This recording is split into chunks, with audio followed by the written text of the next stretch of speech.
بظاہر تو یہ بڑے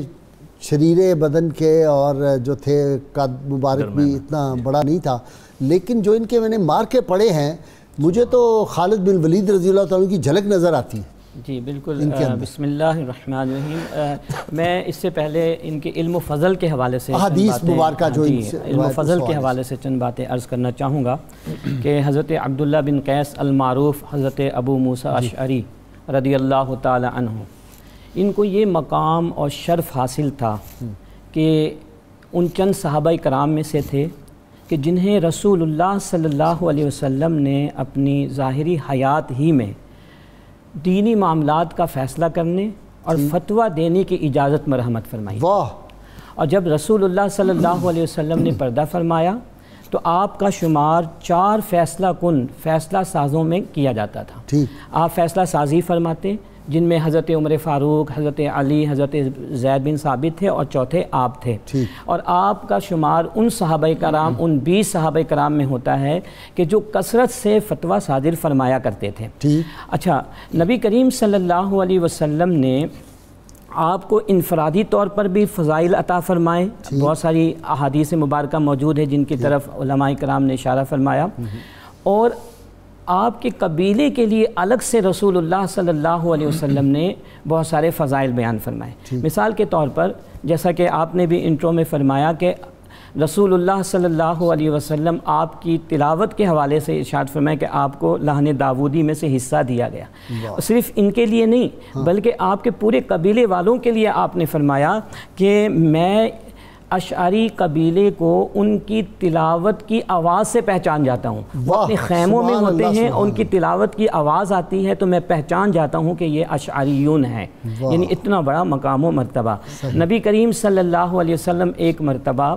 ام المومنین حضرت عائشہ صدیقہ رضی اللہ تعالی عنہا کے ساتھ کہیں تشریف لے جا رہے تھے رات کے وقت، تو آواز آئی قرآن مجید کی تلاوت کی۔ آپ صلی اللہ علیہ وسلم اور ام المومنین دونوں وہاں ٹھہر گئیں اور تلاوت کو غور کے ساتھ سننے لگے، یہاں تک کہ تلاوت ختم ہوئی، نبی کریم علیہ السلام تشریف لے گئے۔ اگلے دن آپ نے حضرت ابو موسیٰ اشعری رضی اللہ تعالیٰ عنہ کو یہ واقعہ بتایا کہ ہم دونوں نے تمہاری تلاوت کو سنا، تو حضرت ابو موسیٰ اشعری اس قدر خوش ہوئے، انہوں نے عرض کیا کہ یا رسول اللہ صلی اللہ علیہ وسلم، اگر مجھے پتہ ہوتا تو میں اس سے بھی بہترین آواز میں اور خوش الہانی کے ساتھ تلاوت کرتا۔ اور حضرت عمر فاروق رضی اللہ تعالیٰ عنہ کے حوالے سے آتا ہے کہ جب کبھی بھی آپ ان سے ملاقات کرتے تو کہتے کہ ذکرنا ربنا یا ابا موسیٰ، اے ابو موسیٰ ہمیں ہمارے رب کو یاد کراؤ، تو آپ قرآن مجید فرقان حمید کی تلاوت سناتے۔ تو حضرت عمر فاروق رضی اللہ تعالیٰ عنہ فرماتے ہیں کہ آپ کی زبان سے قرآن کی تلاوت کو سن کر میرے اندر سے دنیا کی رغبت کم ہوتی اور اللہ کی طرف میرا رجوع بڑھ جاتا۔ اسی طرح حضرت معاویہ رضی اللہ تعالیٰ عنہ کے بارے میں آتا ہے کہ جب کبھی بھی ان سے ملاقات ہوتی تو آپ ضرور فرمائش کرتے کہ وہ قرآن مجید کی تلاوت سنائے، اور حضرت ابو موسیٰ اشعری رضی اللہ تعالیٰ عنہ قرآن کی تلاوت سنایا کرتے تھے۔ تو یہ اسی طرح جیسے آپ نے فرمایا کہ جب یہ میدان جنگ میں ہوتے تو انتہائی بے باکی کے ساتھ اور انتہائی شجاعت و جو ہے بہادری کے ساتھ جنگ کرتے، اور اس قدر دلیر تھے کہ آتا ہے کہ خطرناک سے خطرناک مہم میں آگے بڑھ جاتے ہیں۔ نبی کریم علیہ الصلاۃ والتسلیم سے آپ کی محبت کا یہ عالم تھا کہ ایک غزوہ میں آپ بھی شریک تھے نبی کریم علیہ السلام کے ساتھ، تو